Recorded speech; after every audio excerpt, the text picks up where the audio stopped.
Hello, everybody. Welcome back to the KSUIF podcast. This is episode 5. I am your host, Matt Ackerman, and with me... Oh, God, you peaked. But don't worry It's about all right. that. What is wrong with you? My name is Mike. Again, I'm sick this episode, but I'm committed to being here. This isn't a bit, which I wish it was. I wish I was doing a bit, but unfortunately I'm not. I'm sick this time around. He's sick as a boy. He's draining from all holes. I shouldn't have said that, but... No, yeah. It's okay. No, don't worry about that. I'm not that sick. I just have a sore throat a little bit. And when did you... Was it like this Monday that you got sick? Yeah, it was Monday. So you're kind of like getting over it. It is yeah. Friday. Honestly, like yesterday I did feel a lot better, and even today I feel a little bit better. Mm-hmm. But it's usually like from noon till like night is when I feel like really good. So from noon, so basically when you wake up, you don't feel so good, but then the day starts and you're like, great, I feel great, and then it ends, and then the whole cycle kind of repeats. Oh yeah, but I think it's getting better. Yeah. I'm sorry that I peaked because I really had to cough. I really wanted to clear my throat. Well, you also wanted to clarify that you were in fact sick. Yeah, I wanted to emphasize on that. And throughout this entire episode, you're going to be crinkling these paper towels that you got from the bathroom. not the whole episode. Not the whole episode, but at least from a certain aspect. Yeah. Let's address what happened this week. We don't have a guest. No, we don't. We don't have a guest this week, which is very sad. We couldn't find one in time, which is actually my fault entirely. I kind of feel like it's my fault too because I'm usually the main advocate for finding guests to be on. Yeah. I asked a few people, but they were all busy because they're doing a late Valentine's Day stuff. Mm-hmm. Some had to work, some just were too busy. And I only saw you like one day this week. Yeah, and it was the day I got sick. Yep. Not fun. Fun fact, if you don't wear a hat in 20 below weather, you will get sick. That is not fun. That's a hot tip for you. Always wear a hat. Always wear a hat. No matter how good your hair looks. Yeah. But let's get right into the topic. We actually have a set topic this week. It's TV. We're going to be talking about TV. Things that are happening on TV. What? I watch TV. You watch TV? No, not really. Unless you really want to count Netflix and Hulu. I do count Netflix and Hulu because I count Hulu especially because all of those are mostly on TV. Yeah, and I think Hulu is like owned by CBS. I think it's owned by Fox. No, I don't think so. We're gonna have to look this up. What is? I took programming for digital media, and in that class it was a lot of talk about like networks that own different properties, and I'm pretty sure we talked about CBS owning Hulu. Like that's why a lot of their shows are on Hulu more than others. I have an answer for you. Hulu is a joint venture of 4 Hollywood entertainment companies. So we have Disney, which is ABC, Fox, Comcast, which is I think internet provider. Well, yeah, Comcast is an internet provider, but they also own NBC. Oh. Oh no, it's just wait, what? It says 4, but they only listed 3. Oh no, never mind. AT&T, so Warner Media. So yeah, 4 people own Hulu essentially. Gotcha. And that's what that is. But Hulu, yeah, Hulu pretty much just has anything that's on TV because they have all the stuff that I like Scrubs. Yeah. But wait, I forgot to mention. Last night we were plugged by The Agenda on TV too. They plugged us good. They plugged us very good, and I totally didn't ask them to do it like very last minute when they were doing their rundown. Yeah, you weren't there. I wasn't there, but like I did message Madison on Snapchat. Madison, the producer, one of the producers of it, to do that, and she's like, "All right, it's in the rundown." So I watched it, and it was the very last thing they said, which is great. That's awesome. That's awesome. So what I'm gonna do is plug them. Oh, we're gonna plug them back. Yeah, The Agenda on TV2. The Agenda on TV2 on Twitter. That's what they're called. Is available to watch if you are on campus. You can view it on TV2. I don't know the actual thing. I don't live on campus. But if you want to stream it or watch TV2, you can go to kentwire.com and view TV2 live, and it's on Thursday nights at 9 p.m., which is really fun. They have a good cast this semester. It's well produced this semester, I would say, and it's very fun. They also love KSUIF. Give them a look. Give them a watch. Give them a look. They're very talented people, and support them. Yeah. Because you never know. They might end up like Roll Call and not get renewed. Do we want to talk about? Well, okay, there was a reason Roll Call wasn't renewed. Well, I mean, I know, but I just figure like that would be like if you don't watch any of the stuff that TV2 does or that KSUIF does, then you're not really supporting them, and it won't give them anything to like any motivation to do stuff. That's fair. So, well, like, I mean, you gotta support them. I wanna say why Roll Call was not brought back this semester for another couple reasons. There was no producer. There was no producer because the folks that were producing it, who are good friends, because I was on Roll Call last semester, and you can view Roll Call stuff if you go there. If you go to, what is it? I think it's Roll Call on Roll Call TV2. I think. Let me see. What is it? No, it's just Roll Call on YouTube. They have all of the seasons, or at least all the shows that they put on there at a certain amount of time. They're all available to watch on YouTube. So if you want to see those episodes, they're funny. Kind of. I'm in them, and it's a thing. I think my favorite episode was the episode I guest starred in. Oh yeah, you were the audience member. Yeah, you guys did a bit with sitcoms. Oh, Bryce. Oh, yeah. Bryce. Good job, Bryce. It was really funny. It was a funny episode, just because, I mean, I was there. That was a funny episode, but it took a whole lot of time to produce. I think Roll Call took a lot of my time last semester. Yeah. It seemed like it was basically a job, a second job. Because, like, last semester, I was on campus pretty much all day. Because I had a huge break between my classes. I had, like, classes in the morning and classes at night. And then, like, hey, do you want to be on Roll Call? I was like, absolutely, I'd love to be on Roll Call. But then, like, you guys recorded at, like, 7 o'clock or 8 o'clock at night on Fridays. Yeah, we recorded, because the show goes on at 9 p.m. on Fridays. Well, it used to. And we would write, or kind of, like, go through the episode, like, an hour before or 2 hours before. So, like, the way that it works is we meet around 7, right?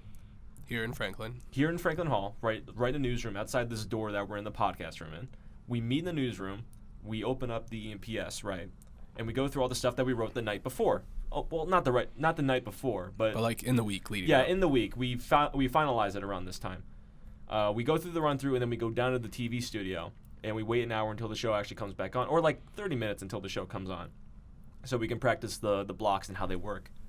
And most of the time they do, sometimes they don't. But then we practice that, and then we get right into the show. Roll Call was very problematic. Well, it was a live skit, like SNL it was, or something. Well, we had, I don't want to say that we sold ourselves or underestimate ourselves or overestimate ourselves, I think. Because we wanted to do a whole lot with it. And also, there was a lot of issues that arose as the semester went on, and it's normal how that works. So, like, with Roll Call, it started out with our host, Xavier Jones. And then we had a bunch of our cast, and it was written by it was help written by Xavier and Steph Marzaklis, who is part of Nocturnal Faith as a producer, and not Nocturnal Faith. I'm so sorry. Together Alone. She was Together Alone's producer, and around that time she was also producing Roll Call. So she was kind of she was a little hectic. So I kind of understand where that came from. And then we also had one of our friends, Sydney Nguyen, who also co-produced it with Steph. So they were both running the show, editing it every night, mostly throughout the entire week, and it was hectic. It was very hectic, and it caused a lot of strains. Because then we had Xavier leave. Steph met with me. He was like, "Hey, do you want to become head writer on the show?" And I was like, "Well, sure, yeah, absolutely." And then that kind of devolved, and more people started leaving, and we kind of had to right around this point. And it basically came to a decision where the show was just not fun anymore. So they're just like, we're not going to produce it anymore. So the show kind of went under. And like they weren't going to produce it anymore, but like if the show was going to be picked up by someone else who wanted to produce it, then it would still have gone. But no one wanted just to with a new cast and like with a new cast, new producers and everything, but they just didn't do it. Yeah. So Roll Call is no longer a thing on TV2, which is kind of sad. But now whoever was the last producer, which is Sid and Steph, they now technically own Roll Call because they have the logins to the YouTube. They don't have anybody that wants to take it over anymore. Yeah. So they can do with that property whatever they want, which is fine. And it got taken over by, or at least that slot got taken over by College Voice, I think, which is hosted by Alex Gray. No, it's produced by Alex Gray. She also has a BSR radio, I think. I'm not sure. I'm talking out of my ass here. But yeah, roll call was an endeavor. The agenda kind of took over what roll call was, because the agenda last semester was just a lot of political satire, and roll call was just basic comedy. Mm-hmm. So roll call or agenda basically took over that, brought back that basic comedy and brought it in. So it's a mixture of political satire and humor. And now it's a pretty well thought out sort of base thing, but I think they also are thinking of planning on ending the show. I'm not entirely sure. Really? Yeah. Huh. I mean, when I think TV2, I always think of the agenda, and I think it's just because they always have an episode playing down in the first floor lobby of Franklin on those TVs. I mean, they had roll call. They always. I don't want to say they want to plan on ending it, but their Twitter definitely just kind of jokes about the fact where it's oh, I can't wait to be canceled by the end of the semester. Right. So they're either trying to, or it's a bit that's actually going to happen. But who knows? We're not affiliated with TV2 and no, I'm not affiliated with TV2 at all. We're Kent State Independent Films. We're part of student media, but we're not part of TV2. But we like to talk about our fellow organizations who are friends with us. Yeah. Also, a thing that the agenda is doing. Someone stole all of their Schweppes ginger ale. If you are listening and you have any culprit, or if you know who, somebody stole their ginger ale. They bought 4 cases of ginger ale. Wait, what are those? What are those cases? It's a 24. A 24 can pack. Yeah. Oh wow. Yeah. So someone stole. Well, they bought 4 24s, and they used some of it for a bit.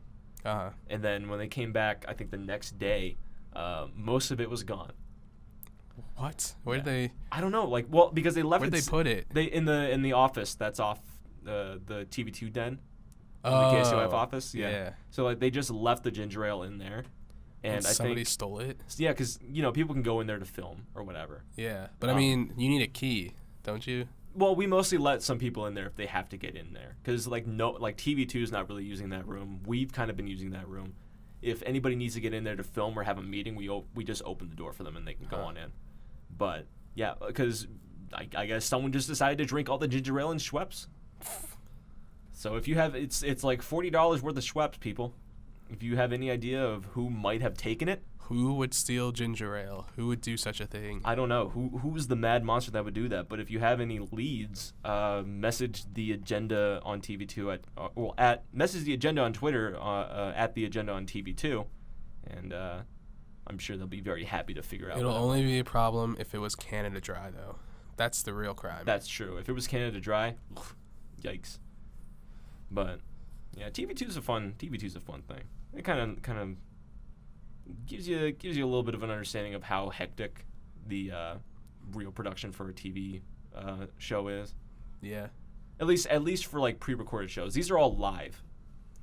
Yeah, I wanted to ask why are they all done live? Why aren't they pre-recorded? That's just how most of it is, because TV2 is mostly just TV2 news. Yeah. So they kind of want it to be SNL based entertainment. Okay. And if there was something pre-recorded, that would still take a whole lot of time to plan out. They would have to figure out this is how long the block needs to be, then we can run a commercial, and then we do another block and then another commercial. But I feel that'd be easier. That would be a whole lot easier, but because then you could just record them by blocks. Right. But then think about how, because then it becomes something where it's more or less a film aspect. Yeah. Because you got to figure out your shot list, you got to figure out what the story's going to be, you got to make sure that the timing fits and when you're recording and when you edit it. So you got to do that in the matter of a week. So that would be a little bit more hectic to do, because these shows usually just have 3 or 4 minute blocks, or not 3 or 4 minute packages essentially, where it's just entertainment and just whatever their skit is, and then they have live bits that they can just practice the night before and they can cut it, or they can do whatever with that. Because that's what happened to Roll Call at the end of their last episode. Our last episode was 30 minutes. I think it was 30 minutes. And we had this whole thing planned out. We were still going to end the show regardless because we were done with it. Wasn't a lot of it pre-recorded? You guys pre-recorded skits? Yeah. And bits were too long, and we didn't realize that until after we were done. But like once we started recording, there was a bit where Sid and Steph went out to the studio to talk because they were talking about how they might just end roll call. Yeah. And like there was more that was supposed to go on after that, but we were definitely under, or like we were so far over time. Like we were fucking 5 minutes. I'm so sorry I swore, but we were 5 minutes over time. So a lot of the stuff that we had planned, we couldn't do. So when they said, "Yeah, we're just done with roll call," they're like, "Cut. That's it. All right, we're done." And that's it. So the show essentially ended Soprano style. Where it's just like, "Yeah, we're done." I'm like, okay. And I mean, that's pretty. I don't know. That's pretty cool. I guess it ended that way. I mean, yeah, it's pretty cool that it ended that way, where it's just like, "Yeah, we're done," because it's still kind of funny. Yeah. But like, there was a whole other bit planned out because Jordan Yule was the last, like before that generation of roll call, he was the host. Yeah. So it was kind of like bringing him back, like, "Yeah, we're gonna bring roll call back from the dead." Like, no, we're just here to kill it, and we want you to be here for it. It's like, oh no, we want you to watch. We want you to watch as roll call dies, and that's essentially what it was. But yeah, roll call. Like, I think one person wanted to produce it, but they never got the time to do it.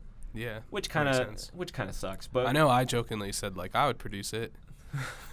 No. And then you would not want to do. I think I strongly just like shook my head no. Yeah, you were just like, nah, you don't want this. Like you really don't want it. It's not fun. But yeah. I mean, look, producing stuff is really hard. No, yeah, absolutely, because like, you gotta maintain like communication with the people that you're working with like 24/7. Make sure that everything is going. Yeah, I think honestly, this podcast, I think would both of us be producers? No, I would technically call this because we're in charge of like getting guests and stuff. We are in charge of getting guests and stuff. We do produce the podcast, but this is honestly then the easiest thing to produce because we just have to rent this room out, and then we sit down, check levels, and if we have a guest, get them, and then that's it. Well, we can say that we produce this, but we don't delegate enough like space or like jobs mostly. Because there's a lot of things that could be done. We could have somebody else that would schedule the room for us, and that wouldn't take too long for them. But we could also have someone who does the audio, which is mostly just me today. Yeah. Well, it's mostly me all the time. I'm trying to get somebody to sit in here and do the audio because, as you've heard from previous episodes, it's not great. It's not great at all. I was missing my mic for the entire third episode, and I didn't realize it. And that kind of sucks. I want to get Zach back on. Zach, if you're listening, please come back.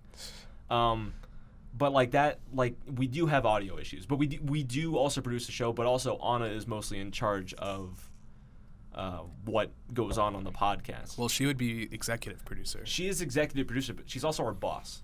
Well, yeah, she's executive producer. Like she's mostly my boss because you're not a board member of KSUIF, but I technically hired you to be my co-host. Right. So we're essentially we're getting into the really basics of what this podcast is, and we're totally missing the point of what we were talking about producers. We're talking about producers. All right. Yeah, we're producers. We're producers, and we all have different things that we do for it. Because being a producer is just very difficult. It's very stressful. Like, I had to produce, for my directing producing class, I actually had to get a casting call list and, check to make sure I could use the location, get whoever owned, I guess, the location. I mean, I just shot in the KSUIF office, so I'd have Anna sign the paperwork, the form that says that, hey, you're allowed to do this.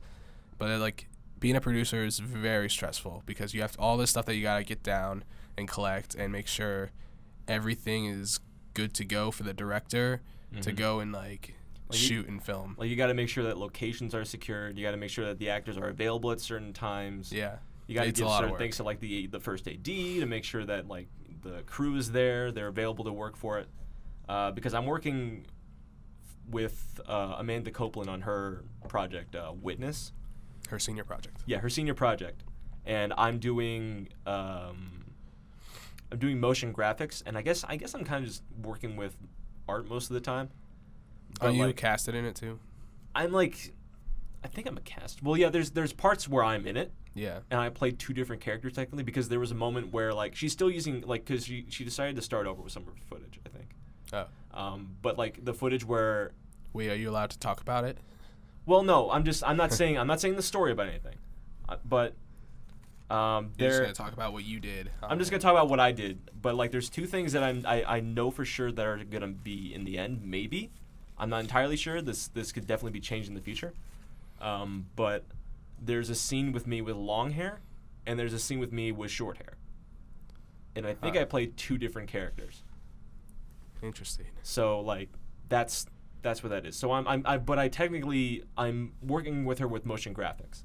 So, but she's the director of the project. She has Megan Winarski, who was the TV2 Entertainment general manager last semester, and I definitely hear from her a lot, but I also hear from Amanda most of the time. So they definitely do that. But Megan is the producer, and she definitely keeps things under wraps. She makes sure that locations are available and that people are available to do whatever, because like at 4 o'clock today I have to go and get pictures taken because photo shoot time.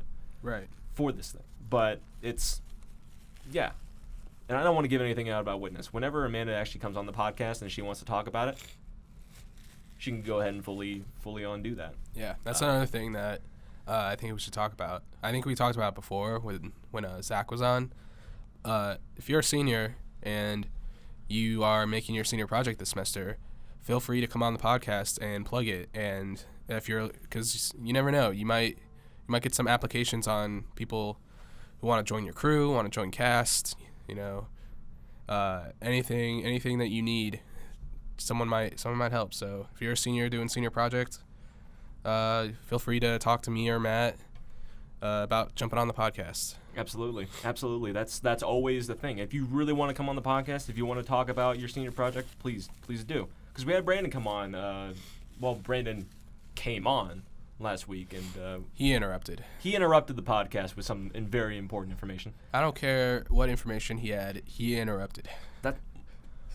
Okay. Yeah, he interrupted.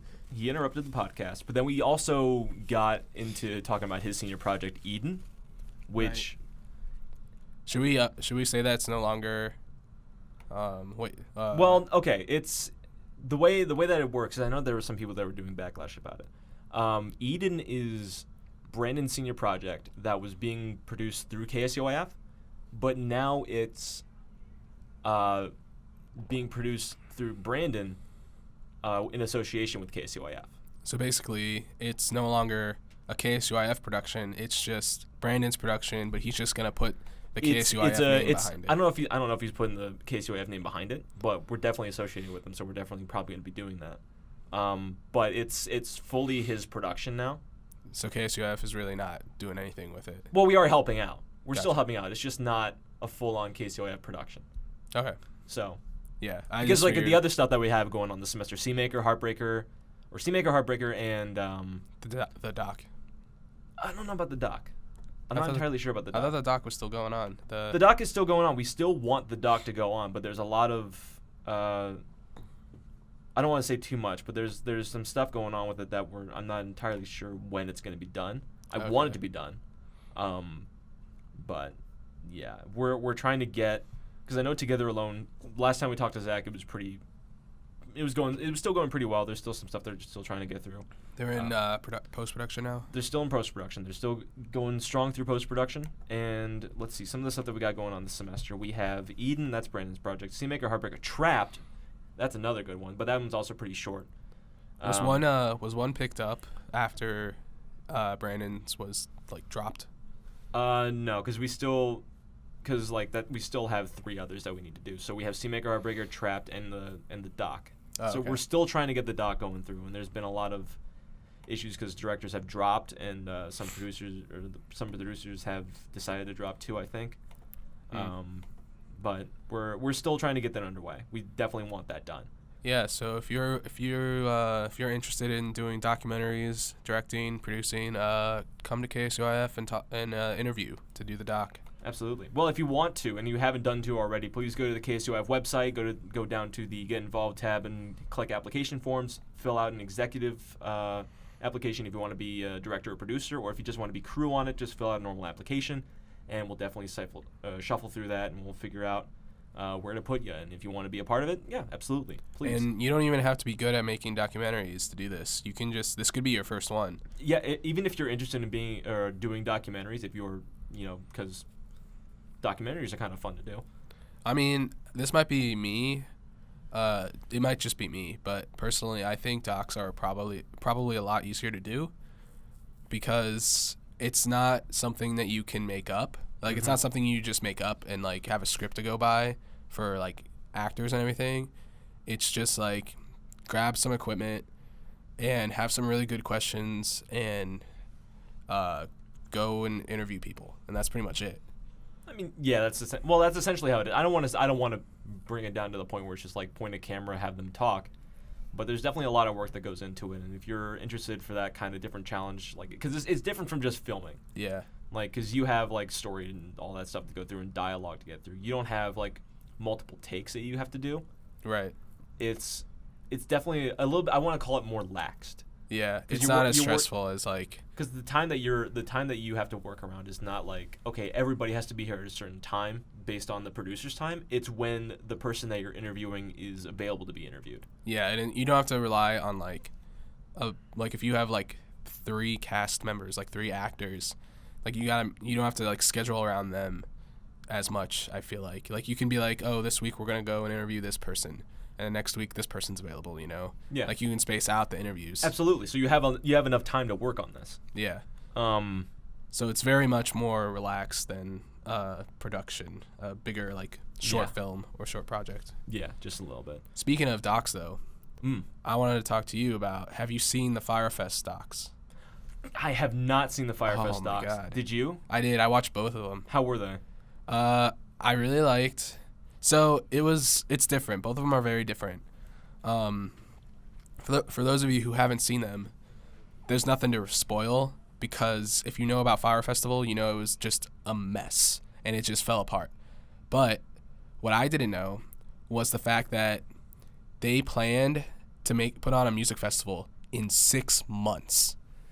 In that time, they were like, yeah, we're going to do it in 6 months. We're going to put together a music festival. Big, like 10,000 like guests and like a bunch of musicians and stuff and bands.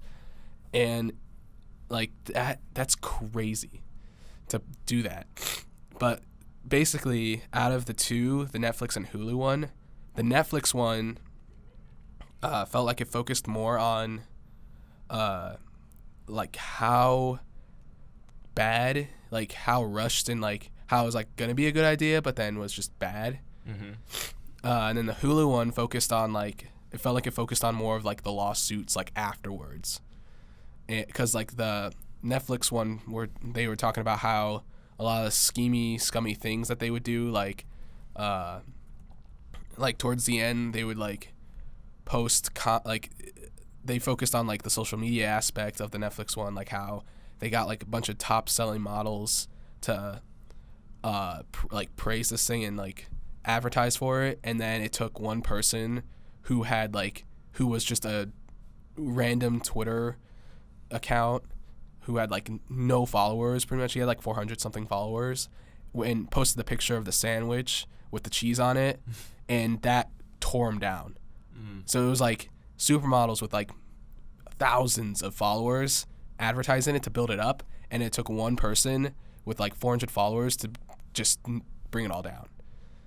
Jeez. And what I really liked about the Hulu one too is they actually had Billy, the guy who was making it, on, and it kind of felt like a more of an investigative one, the Hulu, because they were like asking him stuff about it, and like he usually would reply with like, I can't talk about that right now, like it's ongoing and like stuff. It's confidential, you can't actually say anything like about. He was like I'm being tried for this, I can't talk about this. But you could tell by watching the Hulu one, and like anytime he was on camera, that like he knew like what he did, and it was really messed up.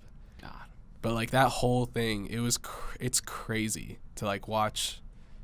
But then again, it's like, if you're that dumb to like pay, like literally they had a package that they were selling people for $250,000. What? Yeah. Why? Who?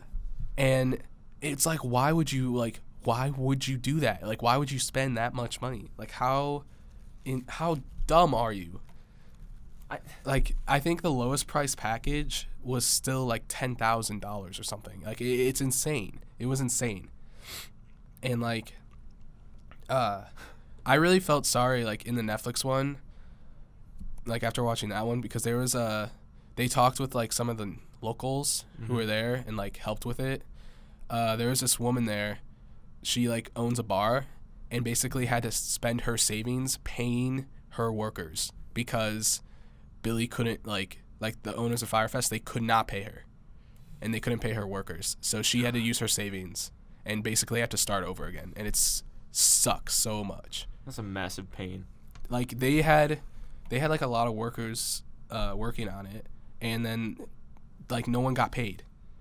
I'm looking at the logo for Fyre Festival, and it just looks so basic and boring. Yeah. Look at this thing. You can't I've see seen it. it. It's just fire above Like a squiggly line, and Yeah. then it says fire. Yeah. With the Y. It's But- so stupid. And that's another thing too about the two. The Netflix one brings more into light about how it started. The Hulu just focused a lot more on the festival itself and how much of a mess that was. Mm-hmm. Because in the Netflix one, they talked about how Fyre was supposed to be an entertainment app where you could get like entertainers to like come to your party or something. Like they were working on an app for that, and then the festival was supposed to like be a promotional tool for that. Mm-hmm. But then it just became a mess, and then they ended up scrapping the app I guess people who worked on the app were like trying to get away and distance themselves from the festival, which was smart. Yeah. But at the same time, it's like it sucks that like they worked on this app which would have probably been successful, and then just because the festival was just a complete trash like setup, like they couldn't do it anymore. Like it just everything they worked on went to waste, and they had no idea what was going on with the festival too. Yeah. Like I think in the Netflix one they talked about how like they specifically lied to the development crew of the app just because they didn't want them involved. Like they were like, just keep working on the app, everything's going fine. And it's like, no, it's not. It's really not. And I know in the Netflix one they also had at the end like the thing where they're like, this person got this much or whatever. Like they showed like what the people are doing now, and like one guy who worked on the Firefest, he's being sued or something. One person who bought like the stuff and went to the concert, he was a blogger. He won $5 million in a lawsuit, but he's still waiting to collect it. But it's like, it's insane. I'm looking at like what's happening right now with it. Oh yeah, Billy's in jail. Yeah, Billy's in jail, and Yeah. Co-founder Ja Rule has announced plans to organize a second Fyre Festival. Oh yeah. Why would he want to do a number 2? Also, that's really funny. What's really funny about that is in the Hulu one, Ja Rule literally said at the end that it was all his idea. But then Billy went to jail. But like, wait, what? Even on Twitter, he's like, it was not a scam. This is not my fault. And then he said it was. What? No, yeah, because he went on this like talk show, this like radio show or something where they like drink and everything and get drunk. And Ja Rule was like, yeah, it was totally my idea. Like I totally came up with this. And it was like, are you kidding? Like Billy's the one going to jail, but I guess that makes sense. And like it was also funny because Ja Rule was like, yeah, it's like once it goes bad, it's my thing now. It's like, well, yeah, he announced it like in both those docs. They're at like some convention and they're having a sit down interview on a stage, and Ja Rule is the one who's like, yeah, we're having a big music festival. It's gonna be awesome. We're having a bunch of guests and a bunch of people. It'll be like the next Coachella. Be the next. Yeah, I mean, yeah, that's the thing that it was like. It was like when you search Fyre Festival, that's like the one thing you see that it's related to. Yeah, It's like Coachella and whatever that thing is that happened. Burning Man. Yeah. Oh yeah, Burning. Yeah. Man, Billy McFarland. He looks like a massive. He is a con artist for sure. He looks like. That's another thing that they talk about in the Hulu one, is that Oh. even when he gets out of prison, he'll still probably be running scams. Because even after it failed, when he got released on bail, both docs talked about how he got released off of bail for $300,000. Someone paid his bail and got him out. Then, as soon as that happens, it's like, okay, you're broke now because you owe so much money. He's living in a penthouse in New York City, and took the email list of all the people that bought tickets, and was still trying to run scams to get money. What? Like, he was like emailing the list of guests about how he was selling tickets to stuff, and it's like, what are you doing? Like, you just got out on bail, like, and you're living in a penthouse. Like, you should, like, how is this even possible? My God. Oh, that's stupid. But they talked about how, like, once a con artist, always a con artist. Like, he's just gonna go back to it and just like, it won't be the last time like you hear about Billy McFarland like trying to pull something. This won't be the last you hear from me. Yeah, but like, I just feel bad. His name. I like it because you go to Wikipedia and his name is Billy McFarland in parentheses fraudster. Fraudster, yeah. Which is like, it's great, and it's redirected from Billy McFarland entrepreneur. Yeah. What the? He lied. I mean, the whole reason why he went to jail is because he lied to investors. Well, yeah, that's understandable. But, God, that's dumb. Oh, yeah. Last podcast we talked about, or you guys talked about Sorry to Bother You. Yeah. And you got me or asked me to go see it. And I did. Nice. What is that film, man? I don't know. It was really good. I loved it, all the way through. And when you said really that it took a U-turn, you are...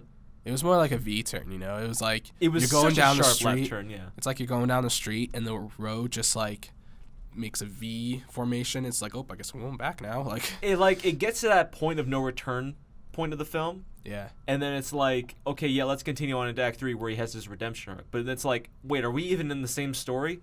It gets really weird, but I really liked it. I really did. Yeah, it was honestly, I think it was it lands for me, since it came out in 2018, as one of the movies that like it wasn't a well-known movie. Like, it wasn't like a superhero movie. It wasn't it wasn't characters that people knew, you know? It wasn't like some franchise. It was like an original story that was actually very good. Yeah. It was so original that I can't forget a single part of that film. It was honestly worth the watch. Oh, yeah, absolutely. And if you haven't seen it, go watch it. Same with the Fyre Fest docs, because they're equally good. Yeah, if you have Hulu, you can go and view Sorry to Bother You on that, and the Fyre Fest stuff is on Netflix. And Hulu. And Hulu, yeah. Watch, right. I would say, I mean, it doesn't matter which one you watch first for the Fyre Fest docs. After the Hulu one, I definitely left with more questions. I was like, they did a nice wrap-up of, like, what's going on with everybody, but I think I may have missed the fact that Billy went to jail. Like, I don't think they had that in the Netflix one. They might have. Mm-hmm. But after the Hulu one, I definitely felt like, all right, I feel satisfied. And, all right, one more thing about it, then we can move on. Yeah. In the Hulu one, they actually had his girlfriend in, like, sit-down, like, talk. And I was like, how are you still, like, she's still dating him, and he's in prison right now. Oh my God. It's like, I don't understand. But then again, she's like, oh, I don't know if she's probably Russian, like a Russian supermodel or something, Instagram model. But like, it's like, how are you still dating him? It just doesn't make sense to me. And like, the best part was for her interview, I guess he was in prison at that time, because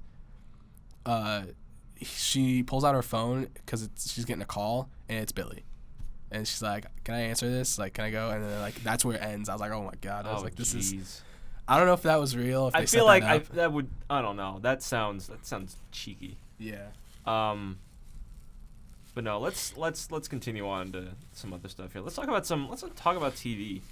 I mean, that's what we were talking about. Yeah, we were Hulu talking and about Netflix. TV, and then like some things happened. You mentioned before this about The Flash, which is my favorite show. Yeah, I wanted to get your take on one of them because I used to watch The Flash. Yeah. I watched The Flash and Arrow for a bit. I stopped watching Arrow probably around I think it was season 4. Whenever they had Ra's on there. Yeah, Ra's al Ghul. Ra's al Ghul was season 3. Okay, when did they have the League of Assassins and they like took him down or whatever? And they had to resurrect. Okay, so the first season was The Dark Archer. That was Malcolm Merlyn. Yeah. Season 2 was Deathstroke. Season 3 we had the League and Ra's al Ghul. When did they have to revive White Canary? She was revived in the first half of season 4. Okay, because I think that's that's after that season when I stopped. Okay. So Yeah. season 4, yeah, that sounds. So right. that was like so you stopped after. So you know about the Damien Dark stuff. Yeah. So like how that ended. I think so. Yeah. Do you remember like a nuke in the city? Oh, and yeah, they yeah. divert the nuke. Okay, so you stopped after season 4. Yeah.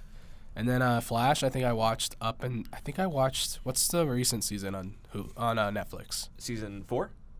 I think I stopped at season 3 because that was when he went back in time again and fucked everything up. Oh, sorry, I didn't mean to swear. Well, I mean, yeah, this is. Or I already swore. Yeah. We'll We'll cut that out. It's We'll cut marked. this It's out. marked as explicit. I can't do anything about it anymore. Okay. Yeah, season 1, season Like 2. he goes back in time At the and, end like- at the end of season 2, he goes back in time and When messes he- with the timeline. In season 3, it's like the beginning of that, and then he's kind of dealing with that. And He comes back and like everyone doesn't remember him or like everything he did at the finale of season 2 gets forgotten and redone in season 3. Yeah. And he's like, oh well, I gotta do this all over again. Like, yeah, it's like, well, great. Now I gotta.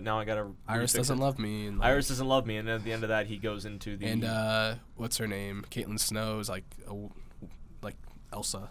Oh yeah, she's a metahuman, which wasn't actually something that was. Supposed to happen. Well, no, that was something that was supposed to happen. She's not.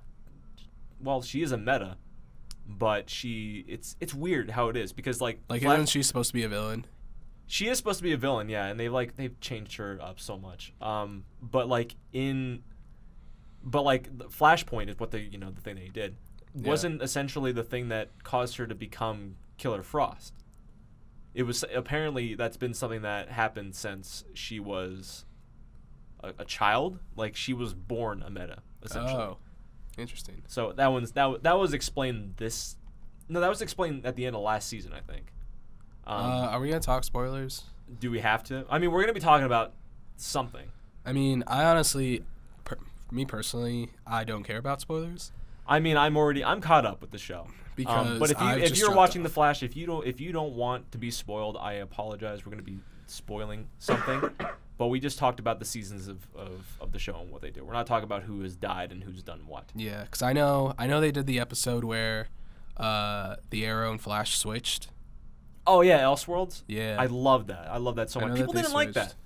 People thought that was like the worst of the crossovers, and I was like, it's honestly the best. It was the most fun, and it also has a lasting effect because that literally leads into the next crossover that happens in the fall, Crisis on Infinite Earths. Now, what I want to ask you, do you think the DC shows are getting better or worse? I think I don't. Because I know like that's the DC's thing is that like their TV shows are really good and their animated movies are fantastic. Yeah. Like they do great animated movies and TV shows, but like their DC universe, extended universe is doing awful. DC's. We're not going to talk about their movies, but like We've talked about them enough. I Yeah, think. we talked about Aquaman and all that stuff and Wonder Woman and how that works. But like with me, when it comes to DC, the TV shows, I think they do better than the movies. And when it comes to the TV shows as they compare to the others, they kind of switch on and off as each season goes because the way that the CW works is like it used to just be Arrow. Like it used to just be Arrow. And then they decided to tease Flash and they're like, oh yeah, Flash is getting a show. And then people loved Flash so much that they're like, hey, you know what? The characters that are in these shows, let's just give them another thing. And then DC Legends of Tomorrow was brought on. And then Supergirl was all picked over on up. CBS, but that didn't have anything to do with anything, and they were just kind of working with that. Yeah, but then they decided to do like a crossover thing, and then they did CW it. picked it up. CW picked it up after CBS was like they didn't want to talk about it, which I understand. The first season sucked. Yeah, I was gonna say like the first season of Supergirl sucked, and I'm so surprised that CW picked it up. Well, because it's like that's another DC property. And like if they could get it, then that's. I mean, CW is Warner Brothers. Like they own it. And then they have Supergirl, and then they brought on Black Lightning, which is a good show. I haven't seen it. Black Lightning is a really good show. It doesn't have anything to do with the Arrowverse, but it has. It's definitely a little bit more interesting. It's different from all the DC shows, but it has nothing to do with the Arrowverse. Yeah. And now after this crossover, they're bringing on Batwoman. Yeah, I heard about that. They got. Which I'm really excited about because Rose, it's been like 5 years. Or maybe 6, I think. I don't know how long Arrow's been going on, but like it's been a while, and we finally have like the characters know about Superman, they know about Batman, they don't know anything about Green Lantern yet. If they I know Bruce Wayne has been like hinted at. Oh yeah, they like, literally said referenced him a lot. They said like they mentioned Bruce Wayne's name and Gotham City and Arrow before like they decided to bring in Gotham City and Batwoman. But like. They definitely switch off because there's always people who are there's always shows that they want to give more time to, because like when it came to Arrow, I think season 3 was kind of a fault because they wanted to focus more of their budget on Flash because that was their first season. Yeah. And Arrow season 3, people have their issues with that. I thought it was okay. Season 2 of the Flash was their best, and season 4 of Arrow got a whole lot better, but their story was a little bit janky. And then as the shows keep going, like there are bad seasons and there are good seasons. Yeah. But like, I mean, that's why I just stopped after like every time like they would hit a bad season, I was like, yeah, I don't think I'm gonna keep watching this. And I know like you said, it switches on and off. Yeah. But I feel like it shouldn't. Like if they have they should just like be getting better. I feel like. But like at the same time, it's also a certain preference because like when it comes to CW shows, they get a little bit. It's mostly just teen drama. Yeah. Like that's usually what these shows are, is teen drama. And Supergirl, I'm going to use as an example because I didn't like season 1, and then when they brought it to CW, I really enjoyed season 2. I really did. I tried to get into season 3 and I didn't like it. Yeah. And now they're on season 4, I believe. Probably. They're on season 4. Flash is on season 5. Yeah, they're on season 5. All the shows got picked up too. So Flash, Arrow, Legends, Black Lightning, Supergirl, and I think I'm totally forgetting. Maybe Batwoman, because I know that they were filming a pilot for that. They're all available now, so they pretty much have an entire week of DC, which is cool. I love that. I love DC. DC is kind of like my more knowledgeable comic universe that I know of. I only know Batman. I mean, I know Batman. I know about Green Lantern. I know all about that stuff. I'm pretty much a DC fanboy, but I don't want to say that. But like the shows, they definitely go on and off. Yeah. And like I always stop watching after a bad season and then don't care to keep going. I mean, that's fair. The Flash this season has been pretty good. There's just I don't know. I think it's more or less they're trying to focus on other things. Arrow's been very good. Arrow has been great this season, and I'm so happy that they got picked up for season 7? Season 8. Yeah, they got picked up for season 8. Great. Yeah. Great. I love Arrow. I love Stephen Amell. I love whatever he does. Yeah. But you wanted to talk about how the actor Carlos the rumor, yeah. Valdez. I remember leaving. He plays Cisco. He's leaving after season 5 of The Flash. I remember getting this rumor from one of my friends. He texted me and he's like, "Have you heard the rumor?" And I was like, "What rumor?" I don't think it's a rumor. I think it's actual truth now. I don't know if it's actual truth because CW hasn't said anything about it, and Carlos hasn't said anything about it. But he said, "Have you heard the rumor?" Like Carlos is planning on leaving the show, and I'm like, okay, because like because the way that the Flash is going right now, they're working on a metahuman cure to like cure metahumans. They're trying to cure the main villain of this season using this cure that could cure metahumans, and you don't have to be a metahuman anymore. That's great, but the way that they're playing it out is like Cisco, he's kind of been sidetracked this season most of the time, but he's not. They're giving him like plot lines. They're giving him stuff to do, but it's all normal stuff, and just things that, you know, if like things that kind of just improve his life whatsoever. There's no real fault here. Because like in the beginning of the season, like his hands got screwed up, and like that's the thing that he does. He uses his hands to vibe, and like the more he does it, like he just hurts his hands more. They got that fixed, great, and now they're working on a cure, and it's done. So I have a feeling, and also they like set him up with this one girl in the show. So I'm guessing like they're trying to give him a life so like he can move on from the Flash, but not kill him. So like he can come back if he wants to.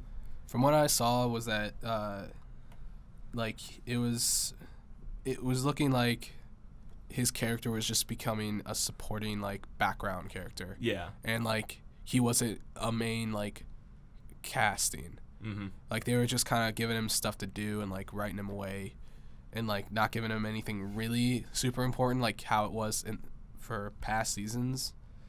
But I don't know if Screen Rant's really the best and most notable. Yeah, because I'm looking at Screen Rant right now, and they said, oh, it's, you know, according to Discussing Film. Yeah. They said that they would be doing it. I don't know anything about Discussing Film, but the way that I see it is the CW has said nothing, and Carlos Valdez has said nothing. And like you can't just say the character's leaving, because then people will speculate at the end of the season, oh, he'll die or he's just leaving the show. Yeah. So they can't really comment on that, but the way that they're writing it just makes it seem like they'll leave, because like it happened. It didn't happen almost with Keenan Lonsdale, who played Wally West on the show. Yeah. Because he was brought in the middle of season 2, but he wasn't a main character. And then season 3, he was a returning character, or no, he was a main cast character throughout the entirety of season 3. And then season 4, in like the beginning of it, he was there, but then he left, and then he moved to DC's Legends of Tomorrow. Okay. And then, but like you know, he got sidetracked in Flash, and then he wasn't happy with it. But that's also just an actor thing. Right. So if Carlos is planning on leaving, I think it's due to because he has Broadway ties. Yeah. So he might do that. I don't know. But if he leaves, I will miss him. I want to know what they'll exactly do with like the role that he has on the show, because he's the tech geek. He knows how to build things. I'll probably give it to like Caitlin Snow or whatever, or like whatever. But like he's mostly just the side piece to Barry. But now that they have Elongated Man, Ralph on there, which I love the guy. I love Ralph. He's great. I'm glad they brought him on as a series regular. It's just, I don't know. He's easily replaceable, and as sad as that is, I will miss him if he actually does leave. Mm-hmm. But I think my biggest problem with these shows is the production value. Yeah. Like, I think that's my biggest problem with them and why I don't watch them, because it's like, it's so hard to watch when it's like really bad CG. And that kind of leads back to the thing where they have 6 different shows and they're trying to delegate all these budgets to. Yeah. Like, I think they're focusing too much on the TV aspect and like trying to cash in on that, when it's like they're spreading themselves thin, honestly. Honestly, if DC decided to move all of its budget that they get from like the movies and move it over to the TV show, then it'd probably be better. It would be a hell of a lot better. Yeah. It would probably be the best thing that CW's ever made. Aside from Supernatural, which has like 16 seasons now. Yeah. I mean, that's another thing is too, because like Marvel's Agents of S.H.I.E.L.D. also has that same thing where it's like not great CG sometimes. Yeah, well, that's also because like, again, it takes like you have a year or so to make a movie. Yeah. And you already know what you want to do. These shows have to like pump out 24 episodes or less of CGI based episodes. And I know that like I can tell when they're trying to save money, because there are filler episodes of shows that like don't really have that much CG at all. Right. And like, cause like the next episode of The Flash is it's like King Shark versus Gorilla Grodd. Yeah, I saw that. That is full on gonna be CG. Yeah. So they're definitely saving their CG where they can. I just feel like I don't know. It takes me out of it when I see bad CG. I understand that. I mean, like, but like that's DC's MO. Because like, I remember when I was watching, it was either like Wonder Woman or Justice League, and like you can tell when characters are like CGI, because they move like what are the What is the race in Avatar called? I don't remember. The But- cat people? Yeah, but like they like the people in DC films, when you can tell that they're CGI, they move. I just want to apologize if you heard me blow my nose. I'm really sorry. I tried to do it away from the mic. He's sick, but it's fine. Yeah. But like the way that they move in those, they always move like avatars. It's weird. Yeah, I mean... But like again, that's DC's MO. That's just how they do it.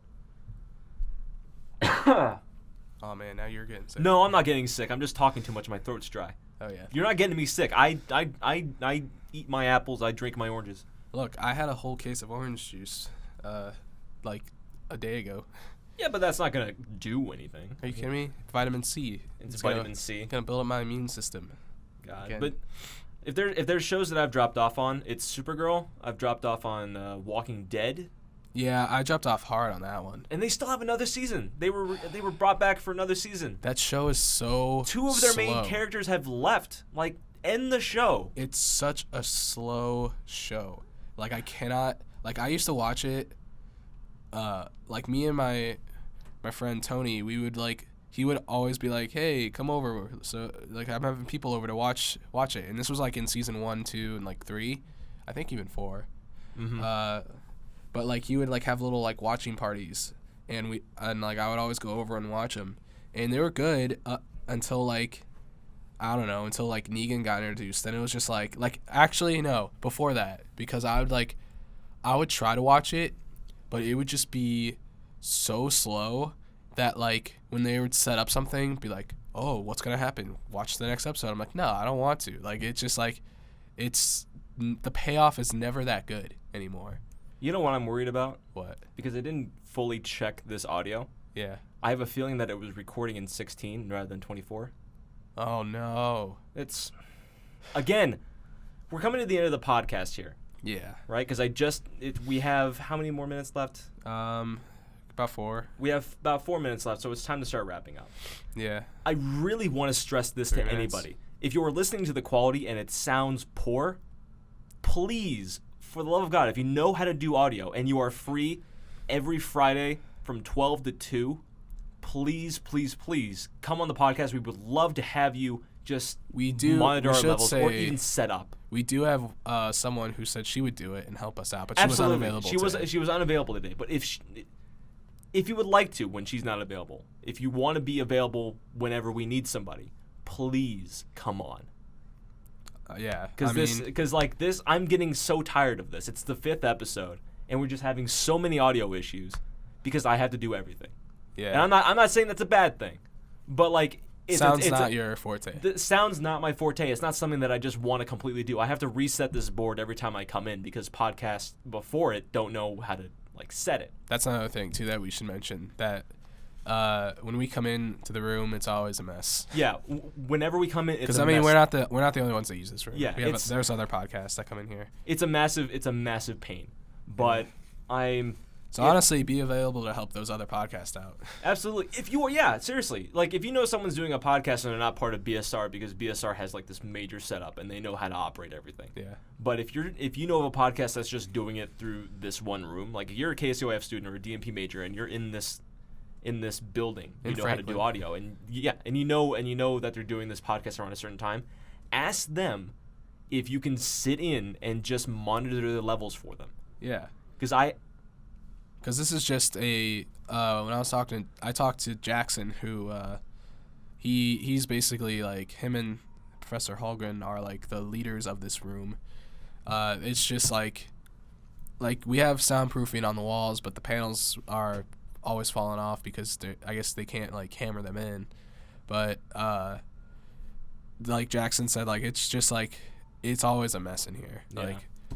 And, I mean, he's going to get around to, like, fix the panels and put up the soundproof blanket over the window and put the rest of the soundproof over the door. But, you know, it's just, like, it's tough for the other podcasts. Because we kind of know what we're doing, but I don't think the other podcasts really specifically know what they're doing. Mm-hmm. But I don't know. So if you know who's doing podcasts in this room, like, talk to them, see if they need help. Help them out. Because, like, I have to constantly, like, do this checklist of, like, okay, so we have this set up, the board's done, great, let's start recording. We found a mic faced the complete wrong way. We're using condenser mics, and we have a mic. We had a mic faced like I can't even describe like it's it. something that you would put an omnidirectional mic, like one of those just or like a dynamic mic. Is that right? Or a shotgun mic. Yeah. Like let's just say like it was pointed in the way where it's like the mic was vertical facing the mouth. Condensers are supposed to be vertical. This one was pointed horizontal. Because okay, here's how a condenser mic works. I'm gonna mess around with the mic here, so I'm sorry, audio listeners. I'm not gonna be peeking.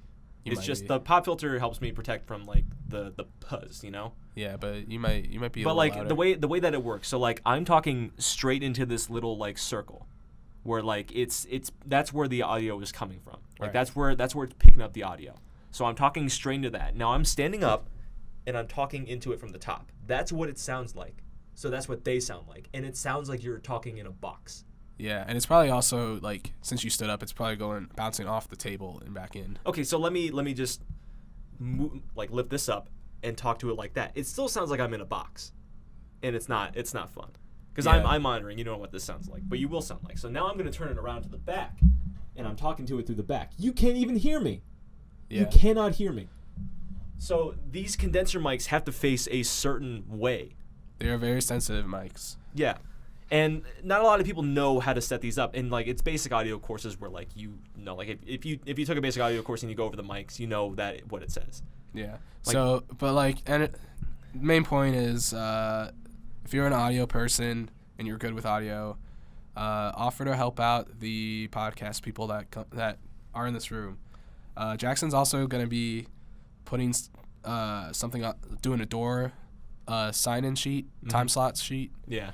And he's going to send out an email about that to anyone who is doing podcasts because he's afraid that like people are going to try to book the same time as somebody else. Right. And that would be really bad for us because we literally we have other times free. I've talked to Jackson about this, and it'll be like because this is through something student media that we've already done. It's just for everybody else. Like we have this like specific slot that we are able to do. So no one can get these. It's always for us. But if we have to do it a certain other day, we would actually have to sign in. Oh, okay. So we still operate on that new list. It's just a matter of how it works. And it's just I'm tired of all these audio issues. And I'm sure everyone else is. Like there's moments where like, okay, our levels are great, but my God, it's being recorded horribly. You should let me check the audio levels one time. I've never done it. I bet I'll do it. I bet I'll do good. Oh yeah, see you peaked right there. I'm looking at the waveform. Well, yeah, that's because I picked up the mic. Yeah. It wasn't a peak because there's no red. But like right now it's being recorded in stereo, but that doesn't matter. Yeah. It doesn't matter if it's being recorded in stereo. It should be recorded in mono. Yeah. Anyway, but yeah, that's essentially what I just got to say. And it's time to end the podcast, family. It is. It's time to end. It's time to end the podcast. So, before I end the podcast, I want to bring up a couple things that are going on in KSUIF that you might be very interested about. Is this gonna be a long? No. Ending? It won't be. It won't be a long ending because I have everything listed out this time. All right. Oh, okay. You actually have some bullet points. I do have some bullet points, and I'm gonna read them. All right. Okay. So, KSUIF is planning to hold a mixer on March 1st, and that it will be a mixture of people. It will be a mixture of people. Absolutely, it's a mixture of actors, producers, and directors, and people who are looking for actors for the things. We'll be doing headshots. We'll be going over script reviews or all that stuff. It's a fun time. If you're looking for people to be in your projects and you're looking to be in people's projects and help out your career a little bit in the future, definitely come to this mixture. It's fun. Also, KSUIF projects that I've talked about before, like Eden, Scene Maker Heartbreaker, and Trapped, are looking for crew. Not Eden anymore. Well, Eden, we're helping him out with that. Oh, okay. Again, but he's still looking for people. We're Eden's still looking for people. We need crew and actors. And please, if you want to be a part of it, if you want to be an actor, if you know people that act. Yeah, if you know people that act, please direct them to the application forms page on the KSUIF website, which is kentstatefilms.com. You can find it under the Get Involved and go to application forms and fill out the 2 application forms that are on the page. And of course, you can always follow KSUIF on Twitter at KSUIF2 and KSUIF on Twitter at KSUIF 2018. That might be a little bit of an issue You mean Instagram? Sorry, yeah, Instagram, yeah. Instagram is KSUIF 2018. Twitter is KSUIF2. And of course, if you want to be a guest on the podcast, you can be a guest on the podcast. All you got to do is go to kentstatefilms.com/the KSUIF podcast that is separated by dashes. And go down to the bottom of the page and fill out the Be a Guest application form, and we will get to you as soon as we can. Of course, each of these episodes goes up on YouTube, Spotify, and iTunes every Monday at 12 p.m. Eastern Standard Time. Also, if you filled out an application and we don't get to you, come find one of us and tell us. Absolutely. If you fill out an application and we haven't gotten back to you and you really want to be on, please come to the KSUIF office. That's 221 in Franklin Hall. There's always someone in here, or there's always someone in the office. If I'm not in there at the time, they will direct you to me or Mike, and we will definitely get back to you. Because usually it's just it's a problem of trying to find you is essentially the problem. Yeah, we were gonna have one person on who applied, but their Twitter got sent to it didn't exist. We couldn't exactly find their contact information, which I could just email them. Yeah. We might have him on next time if we can find him. We'll probably have him on next time, but we didn't have anybody on today, and that's fine. Yeah. That's fine. But there's always... Probably would have been better to have someone on because I'm a sick boy. That's true. He is sick. But you get better, Mike. All right? I'm trying. I'm getting there. I hope you get better, and you're going to have a good time relaxing after this podcast. Oh, yeah. I'm going to sip down some more orange juice and hopefully more tea and honey. That's fair. And maybe water. Mostly water. You need the water. Some NyQuil. Just drink all that NyQuil. Doing shots of NyQuil. All right. We're going to end the podcast right there. Thanks for listening, everybody. Have a nice week. Bye.